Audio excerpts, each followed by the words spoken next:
It is beautiful weather today, gentlemen.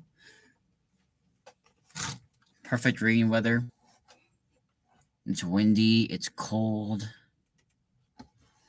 Perfect reading weather.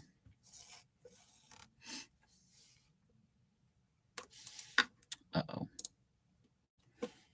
They be lagging.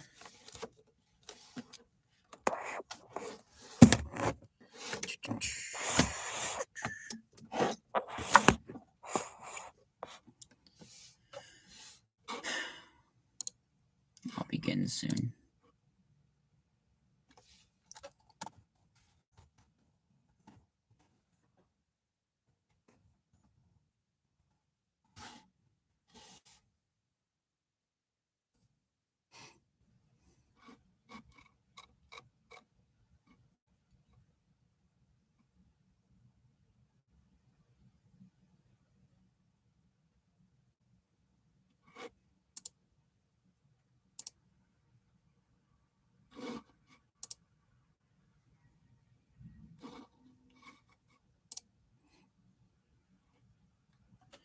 Cool.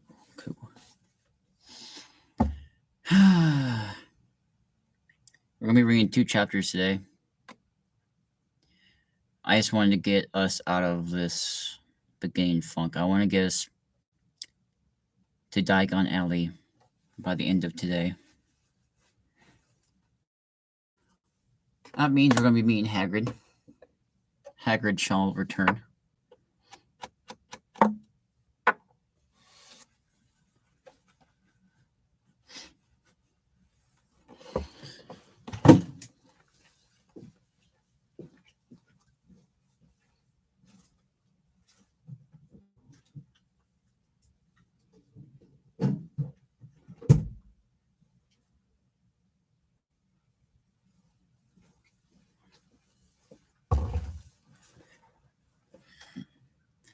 Yes, I'll be sponsoring a trip to Universal after this.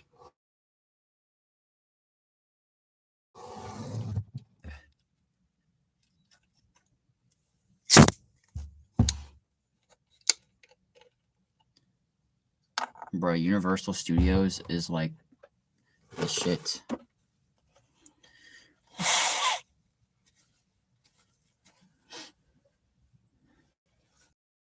Butterbeer there. That's where I got my shitty wand. That's my sister's wand. I have Snape's wand.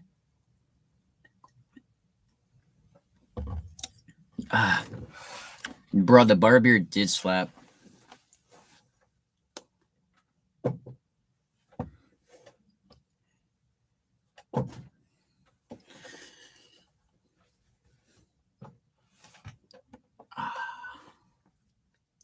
I just got home, so give me a second.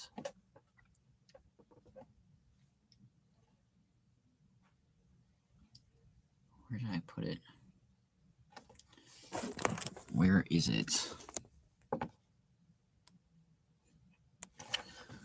Where did she go?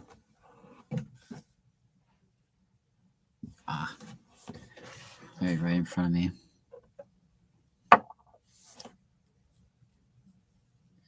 What do you mean, oh no?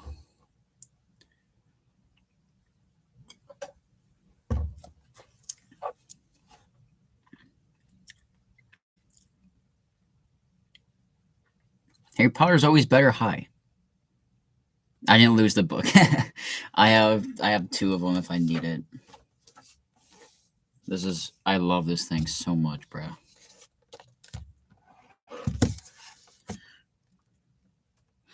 This is my first time reading this book. Well, reading this, obviously I've read Sorcerer Stone, but first time reading this illustrated edition because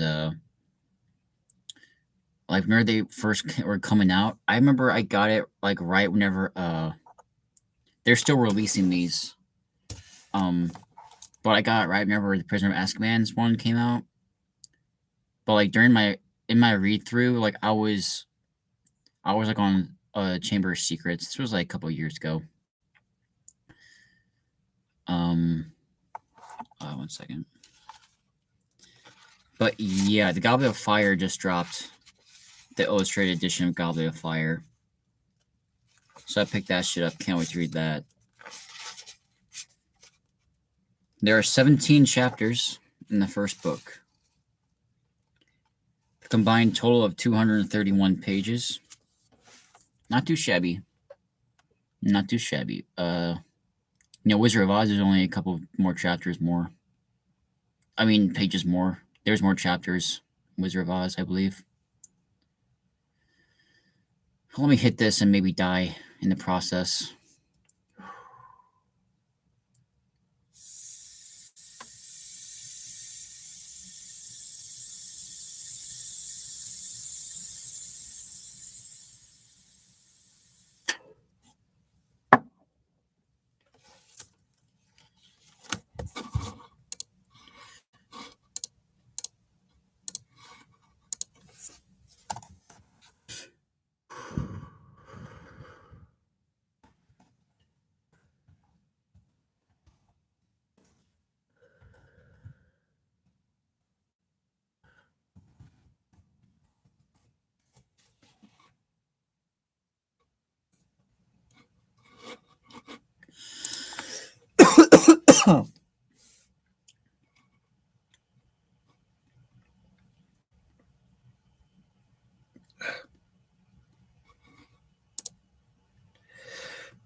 Jeez.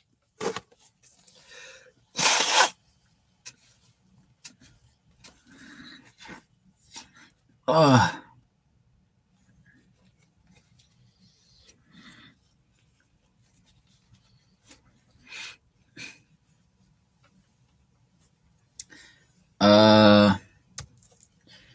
the chapter we're going to be reading, the two chapters we're hopefully going to get through today, are called The Letters from No One and The Keeper of the Keys. Can anybody guess who the Keeper of the Keys is? I already spoiled it.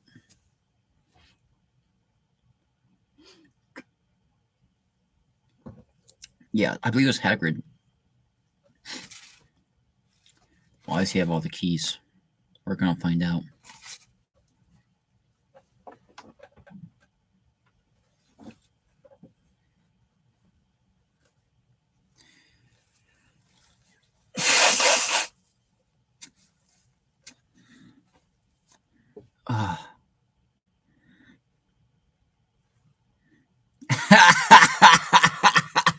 Hag mid.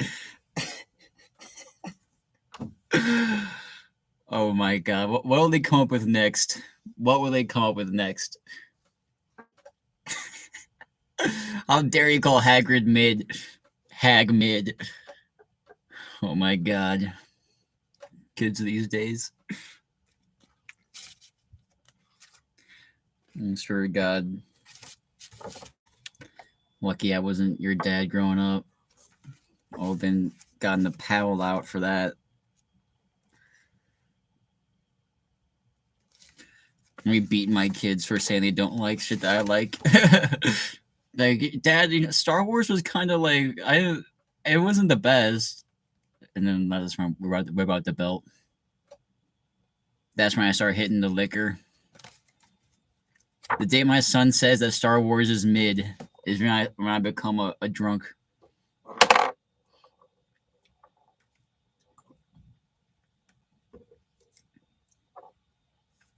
All right, for prosperity's sake, I'm gonna say this. I'm gonna hit this one more time, and then we'll begin. Ew. Look how gross Dudley looks in the first picture. Hey, Dudley. Looks like a fat Ron.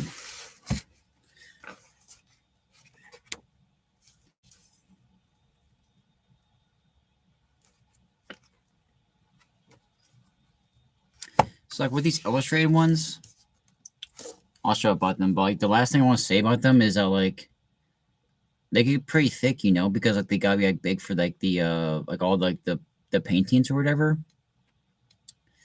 But I'm saying, like, when they get to the Deathly Hollows, that bitch is gonna be, like, huge. Am I right? Like, how are they gonna do that? You know what I'm saying? Because like my Goblet of Fire one's pretty big. The Goblet of Fire one is pretty big. Because the Goblet of Fire is like the second biggest, I think. Is it? I don't fucking know. I think it is the second biggest though. I think I read that somewhere. But I don't know. I remember Half Blood Prince being like shorter in length than like some of the bigger ones. Dude, I loved Half Blood Prince, bro. That books might be like I can see like people saying like that's like their favorite book, like overall. I mean, not like overall, but like as like on its own, it's just like it's just so good because like Harry, it's like literally the last one where it's like the old format, but like they're like it's like they're getting into like hijinks like they were doing in like the first book, but like they're like 16 and 17. I'm like, it's just I love it. I love when they get older how the book completely changes into like adult. Like it just like it ages with like with them, which is like so sick. I love this. I love Harry Potter. Can't wait till we get like past Goblet of Fire. Because like Goblet of Fire, I'm not gonna spoil it for Logan. For yeah, for Logan. Yeah, for Shred Lettuce, I should say. But holy fuck, like the ending to Goblet of Fire. Like me and Sabo, we know like that shit like changes everything. That after that, it's like, oh my god, like what even is Harry Potter anymore? Because what I just read, like those last few chapters, where like who dies, you're just like, bro, this is like not a kids book anymore. Like this is like serious. Like Voldemort's back and he's like killing people. He's killing kids. Like this is crazy. And like he's like, bro, dude, that part at the end of Goblet of Fire is like my favorite. Is like top 3 Harry Potter like moments ever. I always gush about that shit. I remember like reading like that chapter out loud, like to my family. I was like, you just have to like listen to this.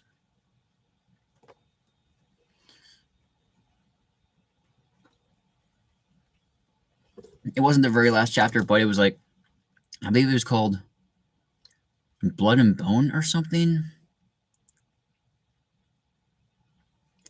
Yeah, something like that, like Blood and Bone, where whatever. I can spoil it, and then, obviously Voldemort is going to show up eventually. I'm sure Logan understands, but like Harry's like for the first time ever, like we never see anything really like super violent, and then all of a sudden it's like Harry's chained to like this tree, and like this guy is like cutting him with like a knife, and Harry's like screaming, and he's like doing like this blood ritual to like resurrect Voldemort, and like it's so fucked up, and then like he has to duel Voldemort like to the death, like in front of like all these Death Eaters that show up, like it's certain doom, like he's doomed. Like Voldemort's like, "Stay, he's mine! Don't kill him, he's mine!" Like that's the only reason why like you are still alive right now, Harry.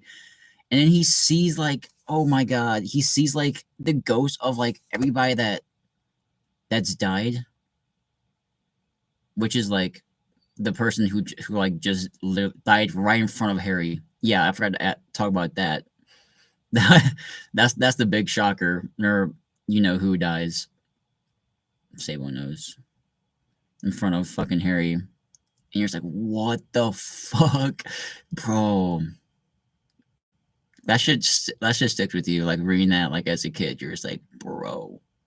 And even like in my rewatch, or my reread of it in high school, I was like, bro, like this is fucking metal. I love Harry Potter.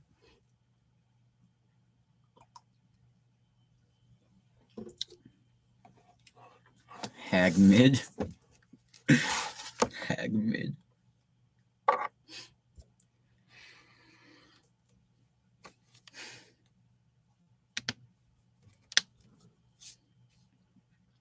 Like, it's so hard to read aloud, especially when I'm high. But the show must go on.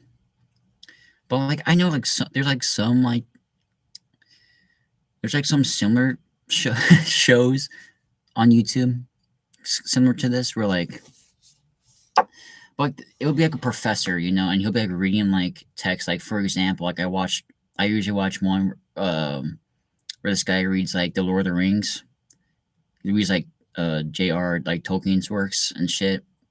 And like he'll just like he won't read the whole like chapter, but he'll just like pick out like certain like segments that he wants to like read and then like discuss. So it's like maybe that's the way to go. But it's like I don't have enough people. Like if there's more people, then it's like maybe I would like that would be the most preferable way. But it's like as of right now, since I only have like a couple people attending every stream, like I might as well just read it because like well I'm gonna get enjoyment out of reading it like they're like obviously like I never forget that like I'm alone like reading on camera, but it's like I'll find myself like just like generally like just like reading the book like to myself, you know. So it's like I'm getting enjoyment out of this like either way. So I might as well like read the whole thing if I'm going to talk about Harry Potter.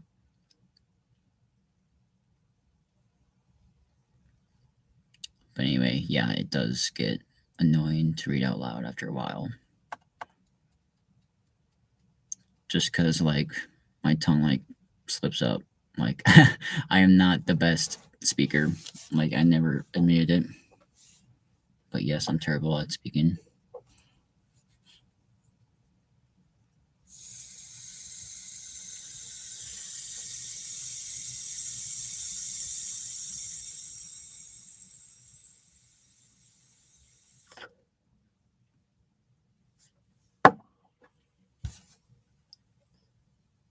Perfect reading weather. Raining. High as fuck.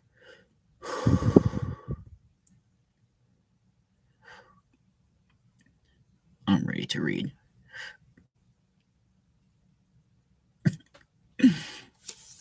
I love Harry Potter.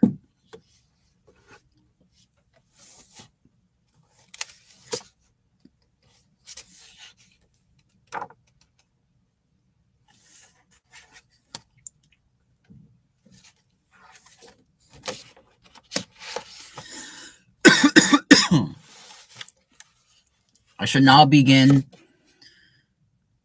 to read the chapter.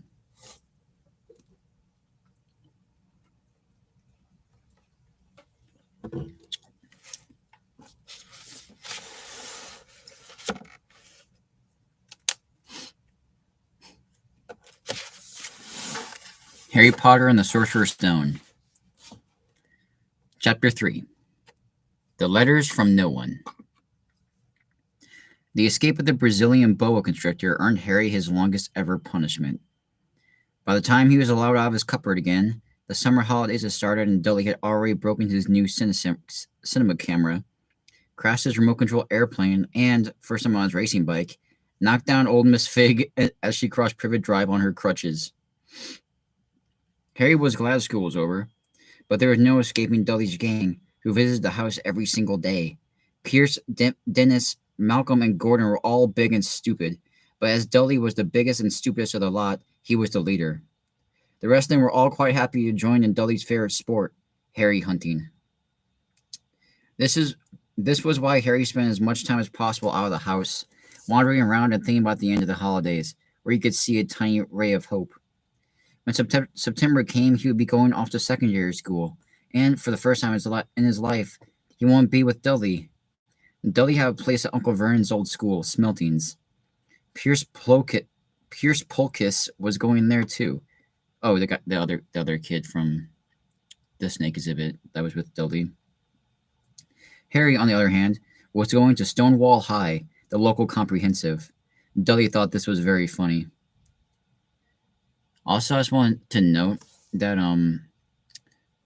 most of the shit that I'm reading is either like in like I want to say old. It's not like old English, obviously. 'Cause that's like Shakespeare, but like there it is written in a British way. Like not only is I'm sure that y'all have noticed like she like writes like a like speaking like as like a British like obviously but well, obviously but like that so what I'm saying is that like it has like an influence over like the story and like the text because I'm like the words I'm reading like I'm Americanizing them for you guys because I don't want it to like to hinder the flow but like there is like a lot of like classical English throughout this book which it also gives it like a lot more charm and it was also why I love how in the movies, near the movies are being made, JK Rowling demanded an English cast.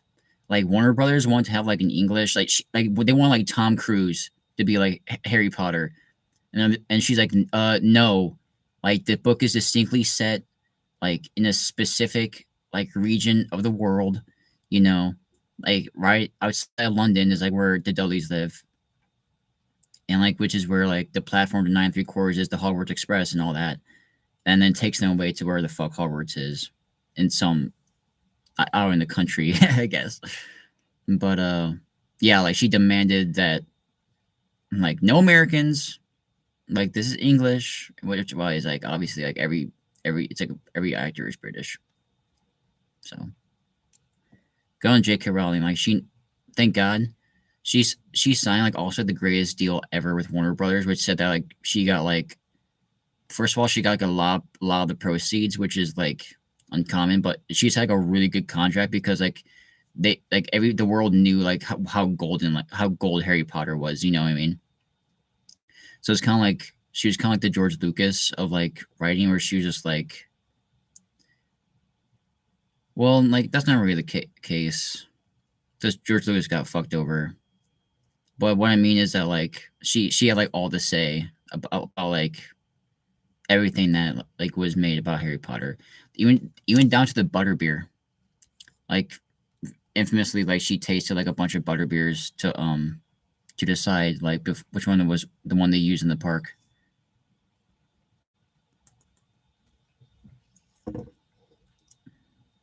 Anyways, back to the story.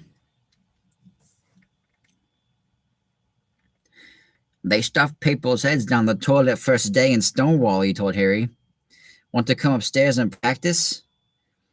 No thanks, said Harry.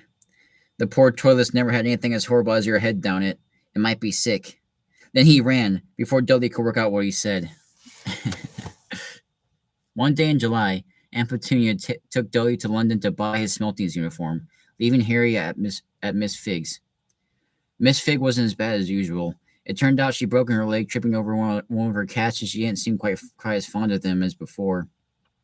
She let Harry watch television and gave him a bit of chocolate cake that tasted as though she had it for several years. That evening, Dudley paraded around the living room for the family in his brand new uniform. Smelteen's boys wore maroon tailcoats, orange knickerbockers, and flat straw hats called boaters. They also carried knobbly sticks used for hitting each other while the teachers weren't looking. This was supposed to be good training for later life. As he looked at Dudley in his new knickerbockers, Uncle Vernon said gruffly that it was the proudest moment of his life. Aunt Petunia burst into tears and said she couldn't believe it was her Ickle Duddlekins. He looked so handsome and grown up. Harry didn't trust himself to speak. He thought two of his ribs might have already cracked when he tried not to laugh. And once again, here's Dudley looking like a fat Ron. There was a horrible smell in the kitchen next morning when Harry went in for breakfast. It seemed to be coming from a large metal tub in the sink. He went to have a look. The tub was full of what looked like dirty raggings swimming in gray water. What's this? He asked Aunt Petunia. Her lips tightened as they always did if he dared to ask a question. Your new school uniform, she said. He looked in the bowl again. Oh, he said, I didn't realize it had to be so wet. Don't be stupid, snapped Aunt Petunia. I'm dying some of Dudley's old thing's great for you. It'll look just like everyone else's when I'm finished. Harry seriously doubted this, but thought it was best not to argue. He sat down at the table and tried not to think about how he was going to look on his first day at Stonewall High. like he was wearing bits of an old elephant skin, probably. Dudley and Uncle Vernon came in, both with wrinkled noses because of the smell from Harry's new uniform. Uncle Vernon opened his newspaper as usual, and Dudley banged his smelting stick, which he carried everywhere, on the table. They heard the click on the letterbox and the flop of letters on the doormat. "Get the post, Dudley," said Uncle Vernon from behind his paper. "Make Harry get it." "Get the post, Harry." "Make Dudley get it." "Poke him with your stick, Dudley." Harry dodged the smelting stick and went to get the post. Three things lay on the doormat: a postcard from Uncle Vernon's sister Marge, who was holidaying on the Isle of Wight, a brown envelope that looked a bill, and a letter for Harry. Harry picked it up and stared at it, his heart twanging like a giant elastic band. No one ever in his whole life had written to him. Who would? He had no friends, no other relatives. He didn't belong to the library, so he never get rude notes asking for books back. Yet here it was, a letter addressed so plainly there could be no mistake. Mr. H. Potter, The Cupboard Under the Stairs, 4 Pro Drive, Little Winging, Surrey. Surrey, I don't know. The envelope was thick and heavy, made of yellowish parchment, and the address was written in emerald green ink. There was no stamp. Turning the envelope over, his hand trembling, Harry saw a purple wax seal bearing a coat of arms, a lion, an eagle, a badger, and a snake surrounding a large letter H. Oh boy. Hogwarts, let's go! "Hurry up, boy," shouted Uncle Vernon from the kitchen. "What are you doing, checking for letter bombs?" He chuckled at his own joke. What? I don't get it. Harry went back to the kitchen, still staring at his letter. He handed Uncle Vernon the bill and the postcard, sat down, and slowly began to open the yellow envelope. Uncle Vernon ripped open the bill, snorted in disgust, and flipped over the postcard. "Marge is ill," he informed Aunt Petunia. "Ate a funky whelk." "Dad," said Dudley suddenly. "Dad, Harry's got something." Harry's on the point of unfolding his letter, which was written on the same heavy parchment as the envelope, when it was jerked sharply out of his hand by Uncle Vernon. "That's mine," said Harry, trying to snatch it back. "Who would be writing to you?" sneered Uncle Vernon, shaking the letter open with one hand and glancing at it. His face went from red to green faster than a set of traffic lights, and it didn't stop there. Within seconds, it was the grayish white of old porridge. "Petunia," he gasped. Dudley tried to grab the letter to read it, but Uncle Vernon held it high out of his reach. Aunt Petunia took it curiously and read the first line. For a moment, it looked as though she might faint. She clutched her throat and made a choking noise. "Vernon! Oh my goodness, Vernon!" Jeez, you're freaking the fuck out. Just chill out. Okay, take a deep breath. Listen, drop him off. All we have to do is drop this dude off.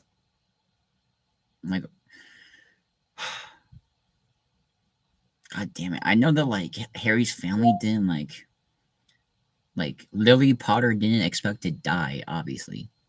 But it's you think that they could have, opened up more about, their wizardship to their family, I guess? But, Aunt Petunia should remember sending, Lily to, Hogwarts. So it's why making a big fuss? Just be like, "Oh yeah, I remember every year for 7 years, okay? I had to go with my parents to drop her off at the platform at 9 3/4, where the fuck it is. And yeah, and then she just was there all year, and then we picked her up nearly at the end of the school year. It's okay. It's why don't you just say that now? But and then get and dodge the hullabaloo that we have to go through. Well, I guess because spoilers. They don't want Harry to join Hogwarts, so she's trying to ignore it. I guess. Whatever. Let's just read on. I apologize for the interruption. That evening, when he got back from work. Oh wait, my bad.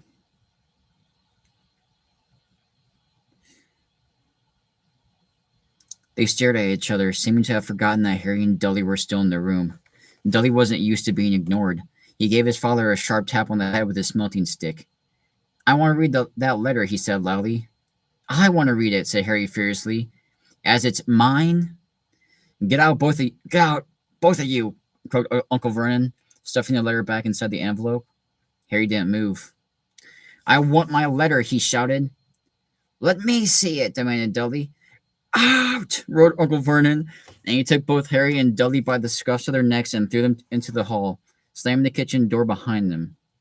Harry and Dudley promptly had a furious but silent fight over who will listen at the keyhole. Dudley won, so Harry, his glasses dangling from one ear, lay flat on his stomach to listen at the crack between door and floor.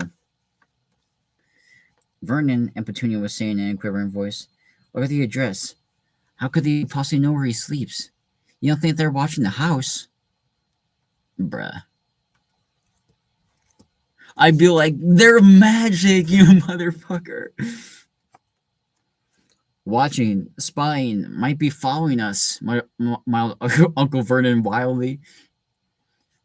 But what should we do, Vernon? Should we write back? Tell them we don't want... Harry could see Uncle Vernon's shiny black shoes pacing up and down the kitchen. No, he said finally. No, we'll ignore it.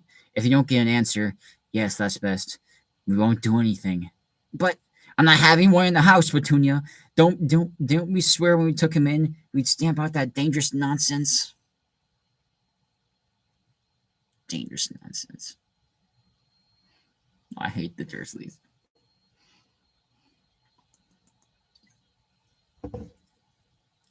We hate the Dursleys.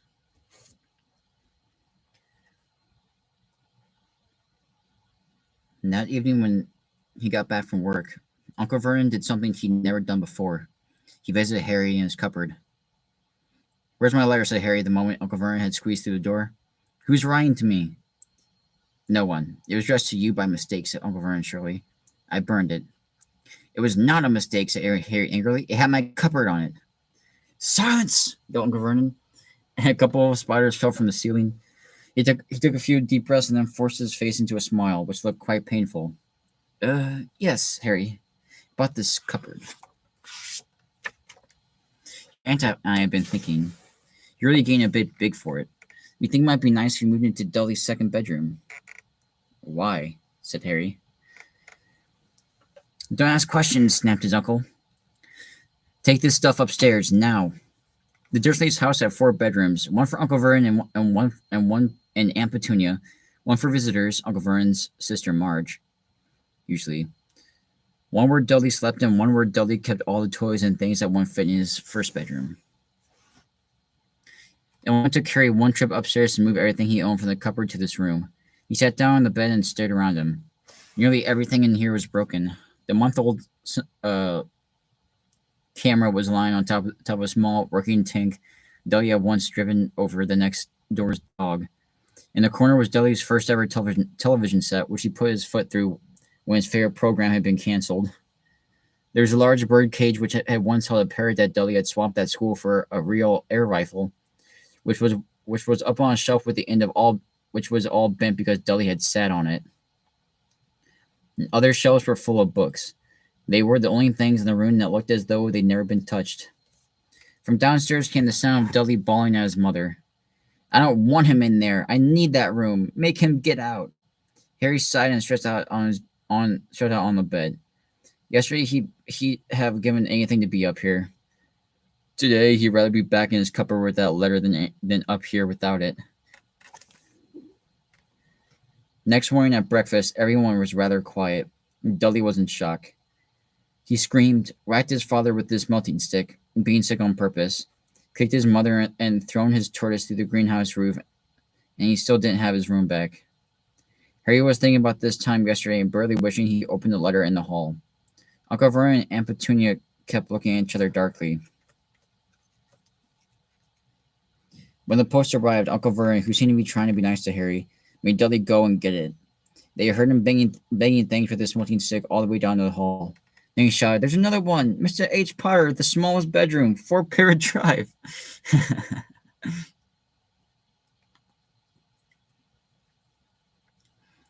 Dumbledore's like Santa Claus, bro.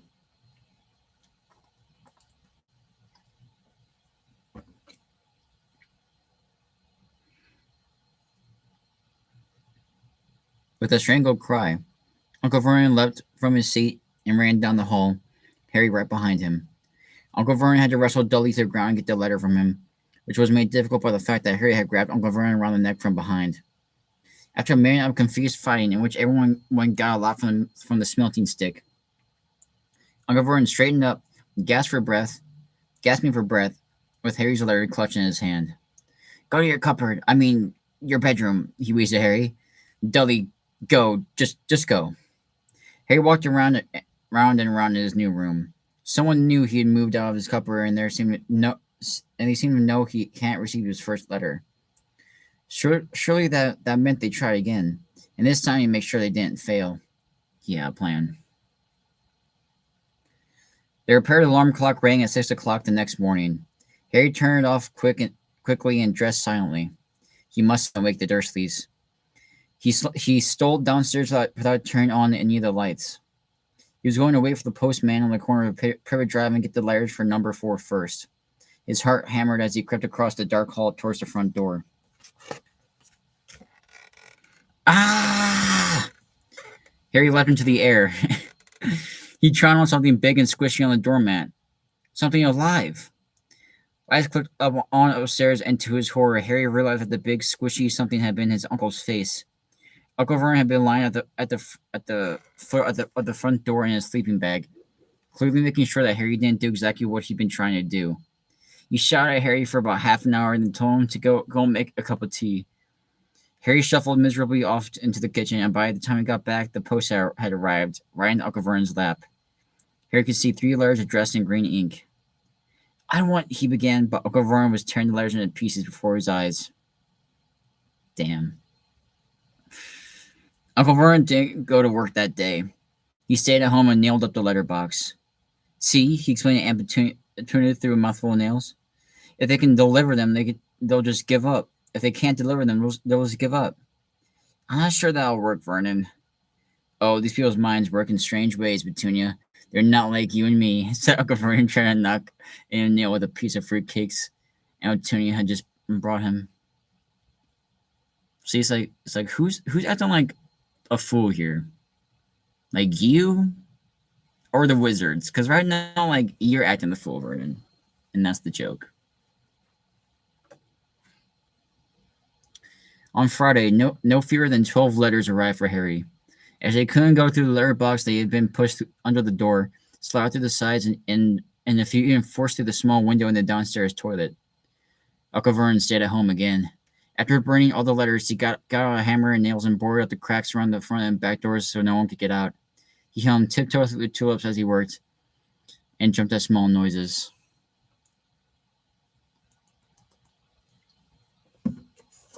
On Saturday, things began to get out of hand. 24 letters to Harry found their way into the house, rolled up and hidden inside each of the 2 dozen eggs that their very confused milkman had handed Aunt Petunia through the living room window. While Uncle Vernon made furious telephone calls to the post office and the dairy trying to find someone to complain to, Aunt Petunia shredded the letters in her food mixer. "Who on earth wants to talk to you this badly?" Dudley asked Harry in amazement. "You're like this to me, Dudley. You know what I mean? Like, I'm Harry Potter. And, like, y'all just don't know. If I was Harry Potter and, like, I came back, like, especially, like, after, like, the crazy shit in, like, Order of the Phoenix at the end where he was, like, a crazy celebrity. He was, like, a controversial figure. I'd be like, yo, like, I got, like, the whole wizarding world, like, eyeing me up. Like, I'm literally, like, the most popular dude, like, alive in the wizarding world. Like, I'm literally, like, what's the equivalent? There is no, like, equivalent. Not anymore. But it's like, yeah, like, I'm somebody, Dudley. Like, who are you? Like, if only you could, like, understand. If I could just take you to Diagon Alley, like, for one day, like, you would understand, like, how minute, like, you are compared to me. Yeah, you keep acting like you're something, but, like, you're just, like, an embarrassment. We hate Dudley. On Sunday morning, Uncle Vernon sat down at the breakfast table looking tired and rather ill, but happy. No post on Sundays, he reminded them as happily as he spread marmalade on his newspapers. No damn letters today. Something came whizzing down the kitchen chimney as he spoke and caught him sharply on the back of the head. Next moment, 30 or 40 letters came pelting out of the fireplace like bullets. The Dursleys ducked, but Harry leapt in the air trying to catch one. Out! Out! Uncle Vernon seized Harry around the waist and threw him into the hall. When Aunt Petunia and Dudley had run out with their arms over their faces, Uncle Vernon slammed the door shut. They could hear the letters still streaming into the room, bouncing off the walls and floor. That does it, said Uncle Vernon, trying to speak calmly, but pulling great tufts out of his mustache at the same time. I want you all back here in 5 minutes, ready to leave. We're going away. Just pack some clothes. No arguments. He looked so dangerous with half his mustache missing that no one dared to argue. 10 minutes later, they had wrenched their way through the boarded up doors and were in the car, spraying towards the motorway. And Dudley was sniffling in the back seat. His father had hit him around his head for holding them up while he tried to pack his television, video, and computer in his sports bag. They drove, and they drove. Even Aunt Petunia didn't dare ask where they were going. Even now and then, Uncle Vernon would take a sharp turn and drive in the opposite direction for a while. Shake him off, he would mutter whenever he did this. They didn't stop to eat or drink all day. By nightfall, Dudley was howling. He never had such a bad day in his life. He was hungry, he missed 5 television programs he wanted to see, and he'd never gone so long without blowing up an alien on his computer. Uncle Vernon stopped at last outside a gloomy-looking hotel at the outskirts of a big city. Uncle Vernon stopped at last outside a gloomy-looking hotel on the outskirts of a big city. Dudley and Harry shared a room with twin beds and damp, musty sheets. Dudley snored, but Harry stayed awake, sitting on the windowsill, staring down at the lights of passing cars and wondering. They ate stale cornflakes and cold tinned tomatoes on toast for breakfast next day. They had just finished when the owner of the hotel came over to their table. Excuse me, but is one of you Mr. H. Potter? Only I got about 100 of these in the front desk. She held up a letter so they could read the green ink address. Mr. H. Potter, room 17, Railview Hotel, Cokeworth. Harry made a grab for the letter, but Uncle Vernon knocked his hand out of the way. The woman stared. I'll take them, said Uncle Vernon, standing up quickly and following her from the dining room. I bet Uncle Vernon's pissed that they followed them even to this hotel. Won't it be better just to go home, dear? Aunt Petunia suggested timidly, hours later. Now she's speaking facts. But Uncle Vernon didn't seem to hear her. Exactly what he was looking for, none of them knew. He drove them into the middle of a forest, got out, looked around, shook his head, got back in the car, and off they were again.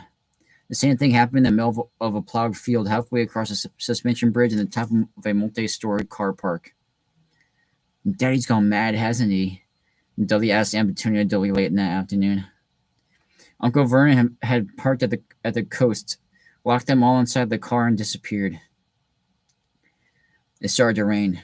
Great drops beat on the roof of the car. Dudley sniveled. It's Monday, he told his mother. The great Humberto is on tonight. I want to stay somewhere with the television. Monday. This reminded Harry of something. If it was Monday, and he could usually count on Dudley to know the days of the week because of television, then tomorrow, Tuesday, was Harry's 11th birthday. Of course, his birthdays were not exactly fun. Last year, the Dursleys had given him a coat hanger and a pair of Uncle Vernon's old socks. Still, you weren't 11 every day. Harry's got a coat hanger for his birthday. Think about that.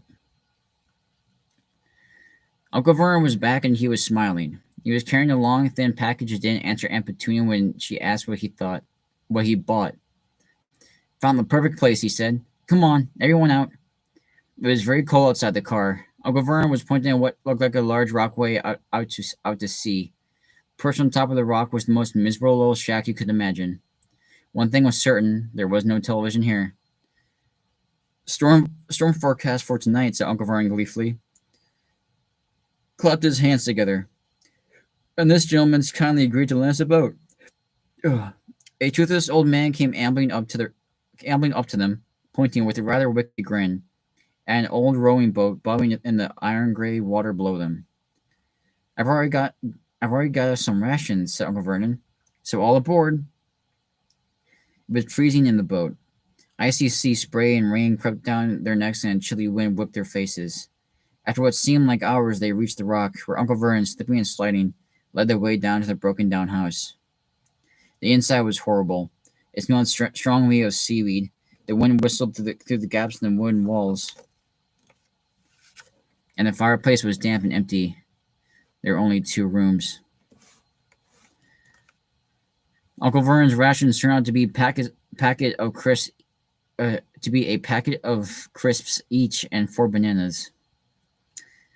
He tried to start a fire by the empty crisp packets just smoked and shriveled up. Could do with some of those letters now, eh? He said cheerfully. He's in a very good mood. Obviously, he thought nobody stood a chance of reaching them in a storm to deliver a post. Harry privately agreed, though the thought didn't cheer him up at all. As night fell, the promised storm blew up around them. Spray from the high waves splattered the walls of the hut, and the fierce wind riled the filthy windows. Aunt Petunia found a few moldy blankets in the second room and made up a bed for Dudley on the moth-eaten sofa.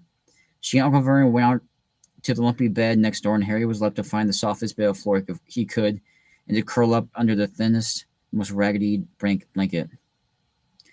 The storm raged more and more ferociously as the night went on. Harry couldn't sleep. He shivered and turned over, trying to get comfortable, his stomach rumbling with hunger. Dudley's snores were drowned by the low rolls of thunder that started near midnight. The lighted dial of Dudley's watch, which was dinging over the edge of the sofa on his fat wrist, told Harry he'd be 11 in 10 minutes' time. He lay and watched his birthday tick nearer, wondering if the Dursleys remember at all, wondering where the letter writer was now. 5 minutes to go. Harry heard something creak outside. He hoped the roof wasn't going to fall in, although he might be warmer if it did. 4 minutes to go. Maybe the house in Prayer Drive would be so full of letters when they got back that he'd be able to steal one somehow. 3 minutes to go. Was that the sea? Was that the sea? Slapping hard on the rock like that? And 2 minutes ago. And 2 minutes ago. What was that funny crunching noise? Was the rock crumbling into the sea? 1 minute to go and he'd be 11. 30 seconds. 20. 10. 9.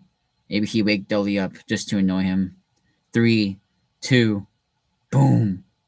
The whole shack shivered and Harry sat bolt upright, staring at the door. Someone was outside, knocking to come in.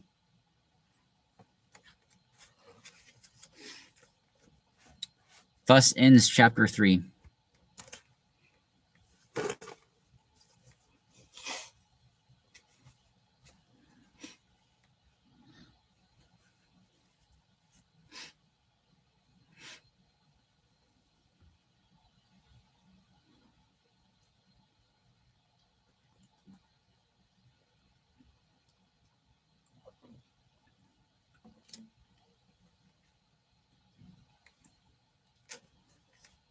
Can I get some comments?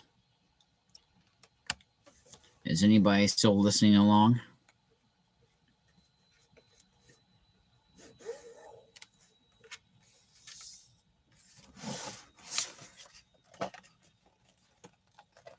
Hagrid himself.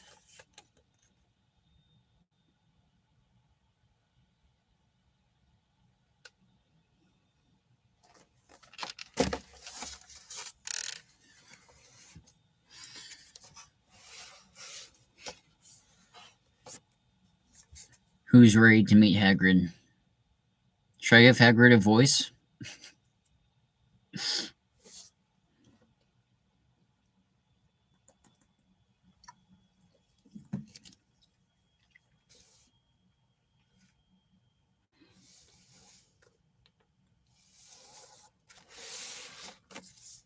Chapter 4. The Keeper of the Keys. Boom. They knocked again. Dudley jerked awake. Where's the cannon? He said stupidly. There was a crash behind them and Uncle Vernon came skating into the room. He was holding a rifle in his hands. Now they knew what had been in the long, thin package he had brought with them. Who is there? He shouted. I warn you, I'm armed. There was a pause. Then, smash! The door was hit with such force that it swung clean off its hinges and with a deafening crash landed flat on the floor. A giant of a man was standing in the doorway. His face was almost completely hidden by a long, shaggy mane of hair and a wild, tangled beard, but you could make out his eyes, glinting like black beetles under all the hair. The giant squeezed his way into the hut, stooping so that his head just brushed the ceiling. He bent down, picked up the door, and fitted it easily back into its frame. The noise of the storm outside dropped a little.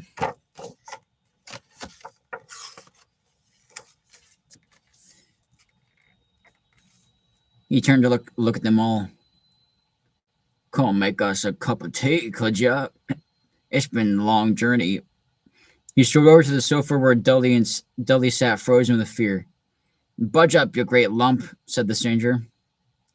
Dudley squeaked and ran to hide behind his mother, who was crouching terrified behind Uncle Vernon. And here's Harry, said the giant. Harry looked up into the fierce, wild, shadowy face and saw that the beetle eyes were crinkling into a smile. Last time I saw you, I was holding a baby, said the giant. Is that an Australian accent? You look a lot like your dad, but you've got your mom's eyes. Uncle Vernon made a funny rasping noise. I demand that you leave at once, sir, he said. You're breaking and entering. Ah, shut up, Dursley, you great prune, said the giant. He reached over the back of the sofa, jerked the gun out of Uncle Vernon's hands, bent it into a knot as easily as if it had been made of rubber, and threw it into a corner of the room. Uncle Vernon made another funny noise, like a mouse being tried on. Anyway, Harry, said the giant, turning his back on the Dursleys, a very happy birthday to you. Got summit for your ear. Summit for your ear. I might have sat on it at some point, but it'll taste all right. From inside pocket of his black overcoat, he pulled a slightly squished box. Harry opened it with trembling fingers. Inside was a large, sticky chocolate cake with "Happy Birthday, Harry" written on it with green icing. Harry looked up at the giant. He meant to say thank you, but the words got lost on the way to his mouth, and what he said instead was, "Who are you?" The giant chuckled. True, I haven't introduced myself. Rubeus Hagrid, keeper of the keys and grounds at Hogwarts. He held out an enormous hand and shook Harry's whole arm. What about that tea then, eh? He said, rubbing his hands together. I'd say no to something stronger if you got it, mind. His eyes fell on the empty grave with the shriveled crisp packets on it, and he snorted. He bent down over the fireplace. They couldn't see what he was doing, but when he drew back a second later, there was a roaring fire there. It filled the whole damp hut with flickering light, and Harry felt the warmth wash over him as though he'd sunk into a hot bath. The giant sat back down on the sofa, which sagged under his weight, and began taking all sorts of things out of his pockets of his coat. A copper kettle, a squishy package of sausages, a poker, a teapot, several chipped mugs, and a bottle of some amber liquid, which he took a swig from before he started to make tea. Soon the hut was full of the sound and smell of sizzling sausage. Nobody said a thing while the giant was working, but as he slid the first 6 fat, juicy, slightly burnt sausages from the poker, Dudley fidgeted a little. Uncle Vernon said sharply, "Don't touch anything he gives you, Dudley." The giant chuckled darkly. Your great pudding of a son don't need fattening any more, Dudley, don't worry. Any more, Dursley, don't worry. He passed the sausages to Harry, who was so hungry he had never tasted anything so wonderful, but he still couldn't take his eyes off the giant. Finally, as nobody seemed about to explain anything, he said, "I'm sorry, but I still don't really know who you are." The giant took a gulp of tea and wiped his mouth with the back of his hand. "Call me Hagrid," he said. "Everyone does. And like I told you, I'm keeper of keys at Hogwarts. You know all about Hogwarts, of course." No," said Harry. Hagrid looked shocked. "Sorry," Harry said quickly. "Sorry?" barked Hagrid, turning to stare at the Dursleys, who shrank back in the shadows. It's them that should be sorry. I knew you weren't getting your letters, but I never thought you wouldn't even know about Hogwarts for crying out loud. Did you never wonder where your parents learnt it all? All what? Asked Harry. All what? Hagrid thundered. Now wait just a second. But like to us too, like no shit. This is like, how the fuck did you not tell him all about the wizarding world? Like, because that's most of like what the world is. Like magic is like everywhere. Like what us muggles see is like minute, like microscopic compared to like the real world, like the overall secret world, that bruh, like how do you not. So like I'm right the same way with, like, I'm with Hagrid 100%. I'm like, what the fuck? That's like malicious. Like totally. To like keep that secret from him.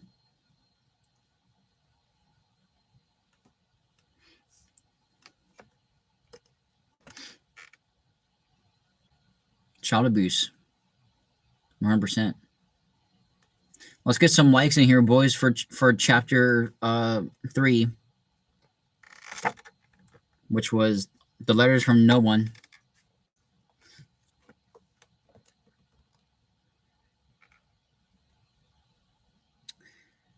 He had leapt to his feet. In his anger, he seemed to fill the whole hut. The Dursleys were cowering against the wall. Do you mean to tell me, he growled at the Dursleys, that this boy, knows nothing about anything? Harry thought this was going a bit far. He had been to school after all, and his markings weren't bad. I know something, he said. I can, do math and stuff. But Hagrid waved his hand and said, but our world, I mean. Your world. My world.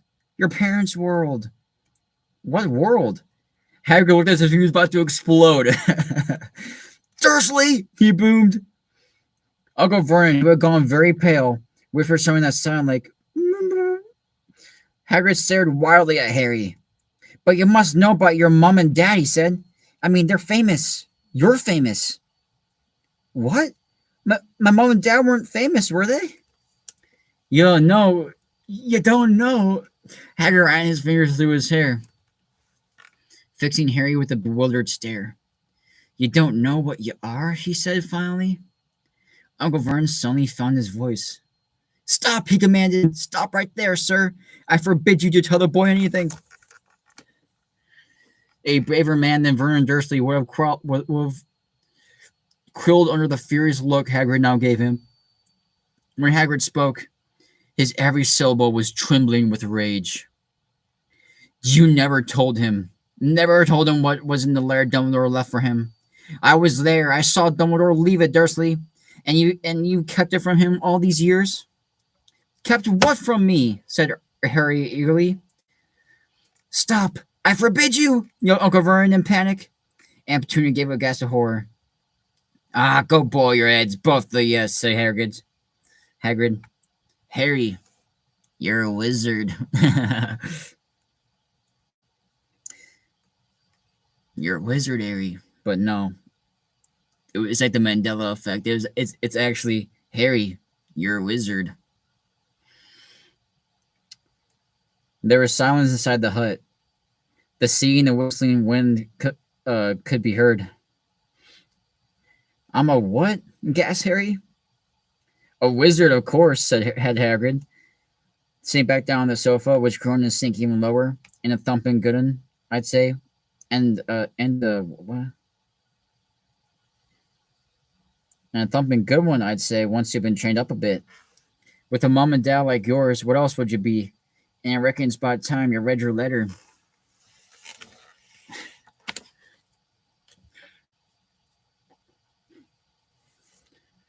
Harry stretched out his hand at last to take the yellowish envelope, addressed in emerald green to Mr. H. Potter, the floor, hut on the rock, the sea. He pulled out the letter and read, Hogwarts School of Witchcraft and Wizardry. Headmaster, Albus Dumbledore. Order of Merlin, First Class, Grand Sorcerer. Chief Warlock, Supreme Mugwump, International Confederacy of Wizards. Damn.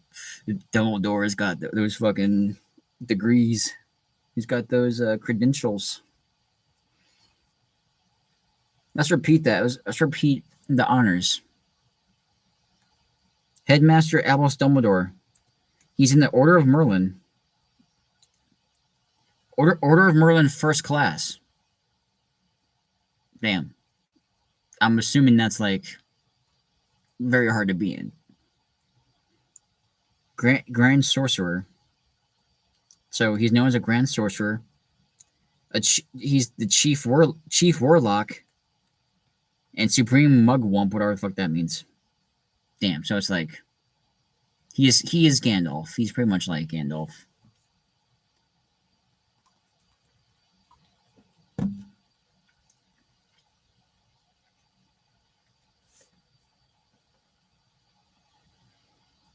Dear Mr. Potter, we are pleased to inform you that you have a place at Hogwarts School of Witchcraft and Wizardry. Please find and enclose a list of all necessary books and equipment. Term begins on 1st of September. We await your owl by no later than 31st July. Yours sincerely, Minerva McGonagall, Deputy Headmistress.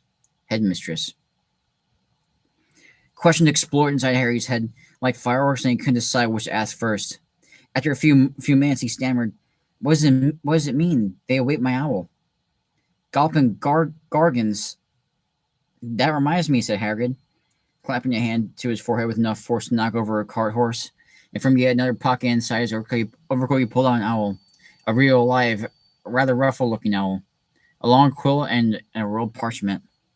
With his tongue between his teeth, he scribbled a note which Harry could read upside down. Dear Mr. Dumbledore, getting Harry's letter, taking him to buy his things tomorrow. Weather's horrible. Hope you're well. Hagrid.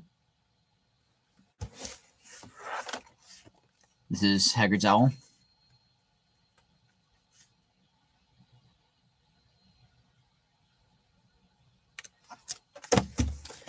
Hagrid rolled up the note and gave it to the owl, which clamped it in its beak, went to the door, and threw the owl out into the storm. Then he came back and sat down as though this was as normal as talking on the telephone.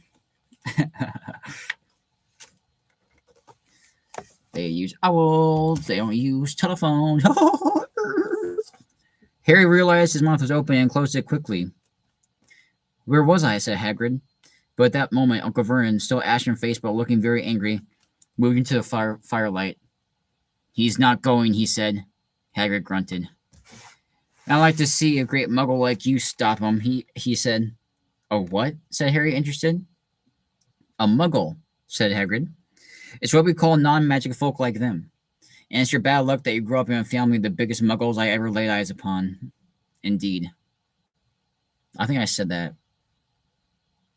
in chapter 1. We swore when we took him in, we'd put a stop to that rubbish, said Uncle Vernon. Swore we'd stamp it out of him. Wizard, indeed. You knew, said Harry. You knew I'm a wizard? Knew, shrieked Aunt Petunia soundly. Knew? Of course we knew. How could you not be? My dread sister being what she was. Oh, she got a letter just like that and disappeared off to that school.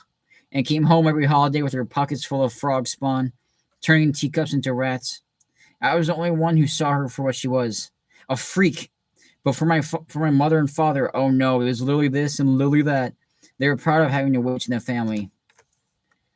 She stopped to draw a deep breath and then went ranting on. It seems she had been wanting to say all this for years. Then she met with that Potter at school, then left and got married and had you.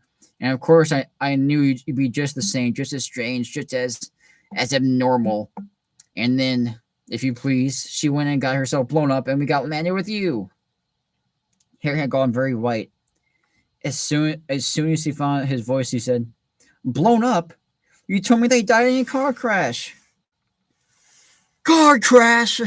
roared Hagrid, jumping up so angry that the Dorothy scuttled back to the corner. How could a car crash kill Lily and James Potter? It's an outrage, a scandal. Harry Potter not knowing his own story when every kid in our world knows his name. It is a scandal. It's like, what the fuck? It is a scandal. Take them to court. Take them to court, Hagrid.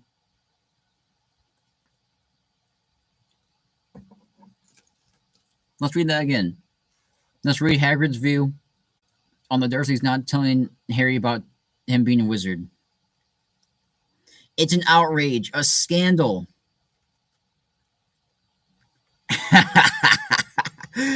Yes.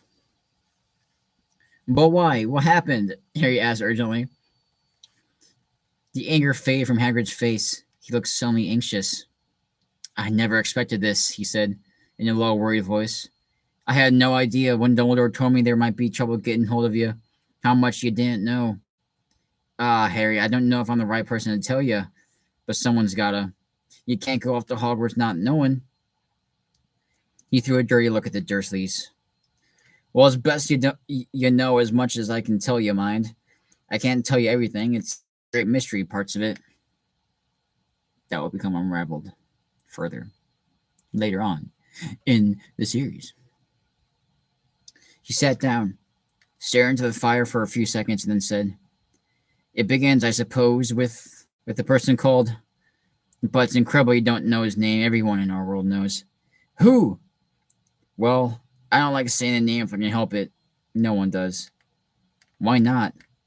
Go open gargoyles, Harry. People are still scared. Blimey, this is difficult.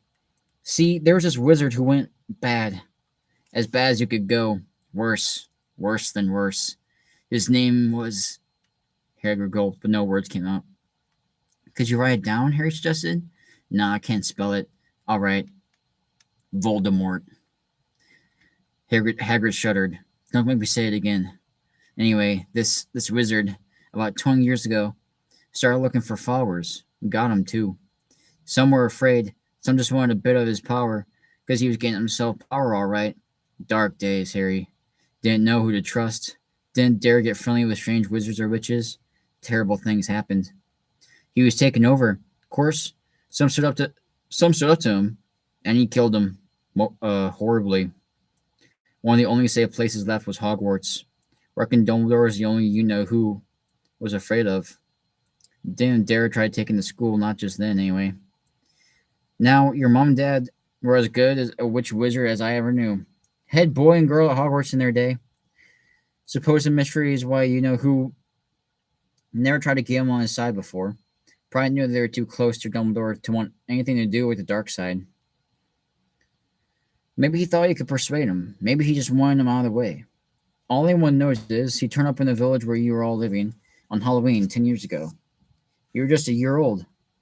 He came to your house and Hagrid suddenly pulled out a very dirty spotty handkerchief and blew his nose with a sound like a foghorn. Sorry, he said, but it's that sad. Knew your mom and dad, a nicer people you can't find. Anyway, you know who killed him. And this is the real mystery of the thing, he tried to kill you. Wanted to make a clean job of it, I suppose. Or maybe he just liked killing by then. But you couldn't do it. Never wondered how you got that mark on your forehead? That was no ordinary cut. That's what you get when a powerful evil curse touches you. Took care of your mom and dad in your house even. But it didn't work on you, and that's why you're famous, Harry. No one ever lived after he decided to kill him. No one except you. And he killed some of the best witches and witches of the age. The McKinnons, the Bones, the Pruitts. And you was only a baby, and you lived.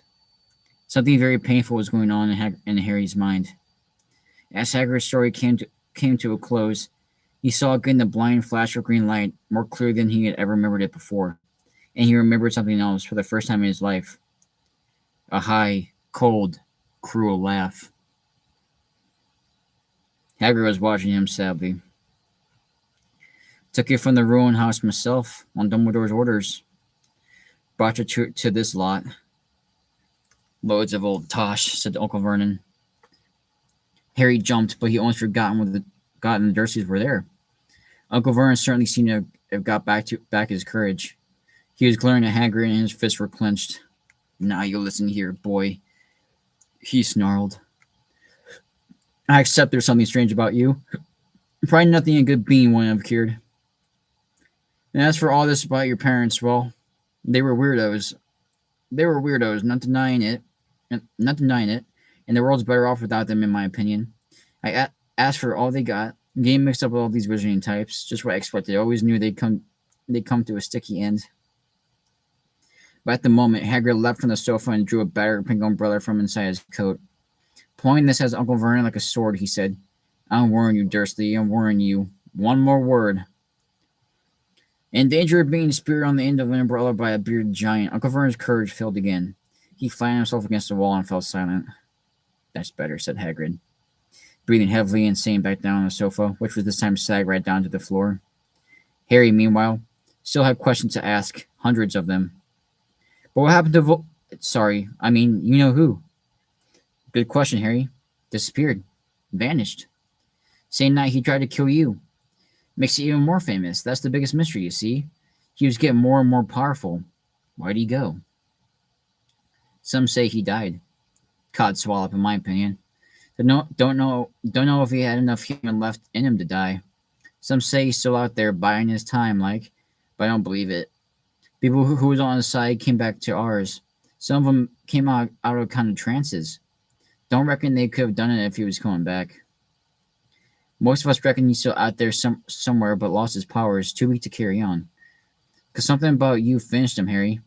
There was something going on that night he hadn't counted on. I don't know what it was. No one does. But something about you stumped him. Something about you stumped him, all right." Hagrid looked at Harry with warmth and respect blazing in his eyes. But Harry, instead of feeling pleased and proud, felt quite sure there had been a terrible mistake. A wizard? Him? How could he possibly be? He spent his life being clobbered by Dudley and bullied by Aunt Petunia and Uncle Vernon. If he was really a wizard, why hadn't they been turning into warty toads every time they tried to lock him in the cupboard? If he wants to defeat the greatest sorcerer in the world, how come Dudley had always been able to kick him around like a football? "Hagrid," he said quietly, "I think you might have made a mistake. I don't think I can be a wizard." To his surprise, Hagrid chuckled. "No, a wizard, eh? Never made things happen when you were scared? Angry?" Harry looked into the fire. Now that he thought about it, every odd thing that had ever made his aunt and uncle furious with him had happened when he, Harry, had been upset or angry. Chased by Dudley's gang, he had somehow found himself out of their reach. Drained going to school with that ridiculous haircut, he managed to make it grow back. And the very last time Dudley had hit him, hadn't he gotten his revenge, without even realizing he was doing it? Hadn't he set a boa constrictor on him? Harry looked back at Hagrid, smiling, and saw that Hagrid was positively beaming at him. "See?" said Hagrid. "Harry Potter, not a wizard. You wait, you'll be right famous at Hogwarts." But Uncle Vernon was going to give in without a fight. "Haven't I told you he's not going?" he hissed. "He's going to Stonewall High, and he'll be grateful for it. I've read those letters, and he needs all sorts of rubbish. Spell wands and books.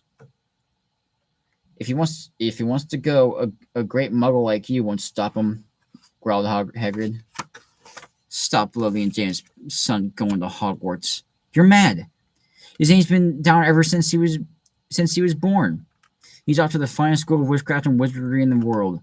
7 years there, he won't know himself. He'll be with youngsters of his own age, of his own sort, for a change. He'll be under the greatest headmaster Hogwarts ever had, Albus Dumbledore. I'm not paying for some crackpot old fool to teach him magic tricks," yelled Uncle Vernon. But he had finally gone too far. Hagrid seized his umbrella and rolled it over his head. "Never," he thundered, "insult Albus Dumbledore in front of me." He brought the umbrella swishing down through the air to point at Dudley. There was a flash of violent light, a sound like a firecracker, a sharp squeal, and next second, Dudley was dancing on the spot with his hands clasped over his fat bottom, howling in pain. When he turned his back on them, Harry saw a curled pig's tail poking through the hole in his trousers. Uncle Vernon roared. Pointing Aunt Petunia and Dudley into the other room, he cast one look terrified at Hagrid and slammed the door behind them. Hagrid looked down at his umbrella and stroked his beard. "Shouldn't have lost my temper," he said ruefully. "But it didn't work anyway. Meant to turn him into a pig, but I suppose he was so much like a pig anyway there wasn't much left to do." He cast a sideways look at Harry under his bushy eyebrows. "Be grateful if you didn't mention that to anyone at Hogwarts," he said. "I'm not supposed to do magic, strictly speaking. I was allowed to do a little bit to follow you and get your letters and your stuff. And the reason I'm so keen to take you on the job." "Why aren't you supposed to do magic?" asked Harry. "Oh, well, I was at Hogwarts myself, but I got expelled, to tell you the truth. In my third year. They sent me wand and half and everything. But Dumbledore let me stay as a headmaster. Great man, Dumbledore. Why were you expelled? It's getting late and we got lots to do tomorrow, said Hagrid loudly. Gotta get up to town and get all your books and that. He took his thick black coat and threw it to Harry. You can keep it under that, he said. Don't mind if it wriggles a bit. I think I still got a couple of Dormice in one of the pockets. Why are you carrying Dormice?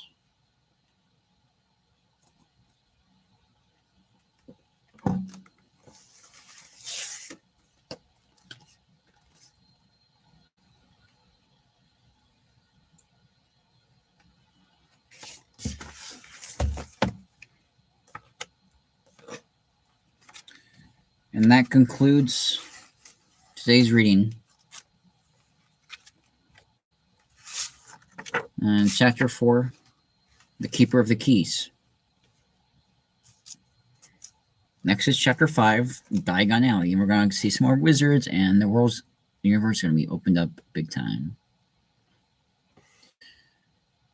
Big time, big time, big time.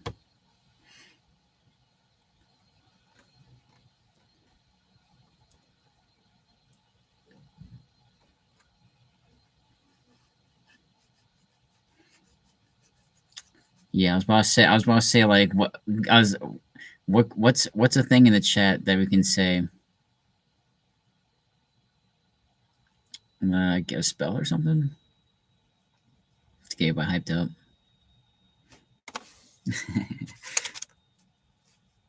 Let's get some Hagrids in the chat. Some Hagrids in the chat.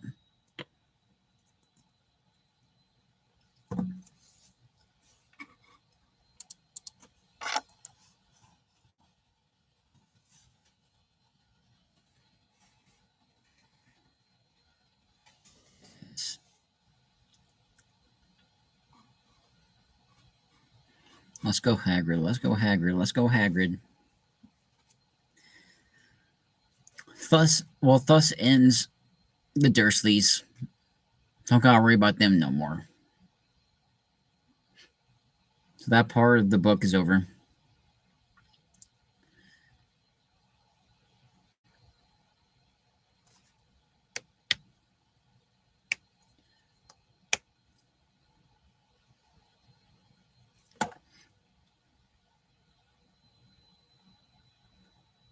But how much do we hate the Dursleys, guys? Come on, am I the only one that gets triggered by the Dursleys? Which Dursley do y'all hate the most?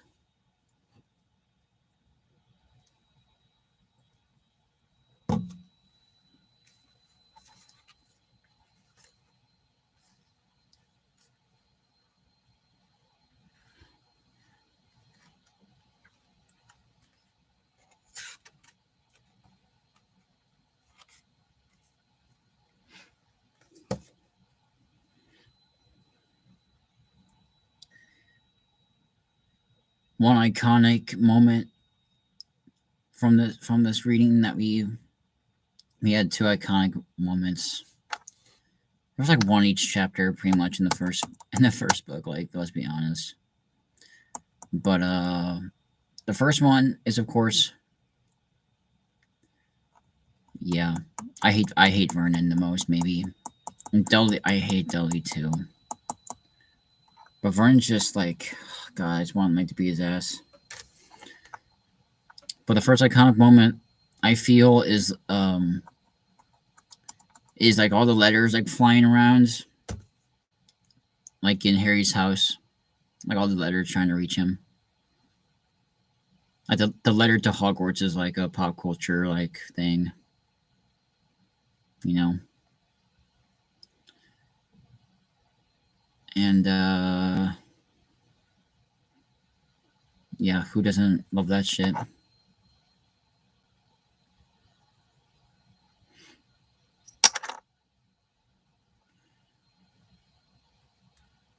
The second iconic moment I feel is obviously I noted it. You're a wizard, Harry. But in the book, is apparently Harry, you're a wizard. It's Harry. Pause.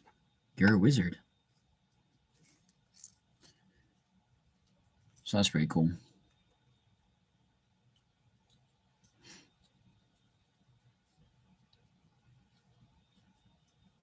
So yeah, great chapters. Excited to read more as we get like deeper and deeper. Love it.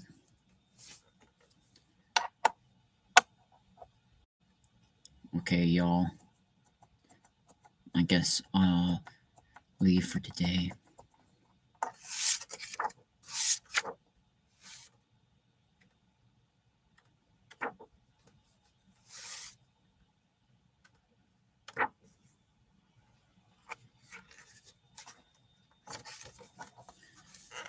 Bye bye. Bye bye.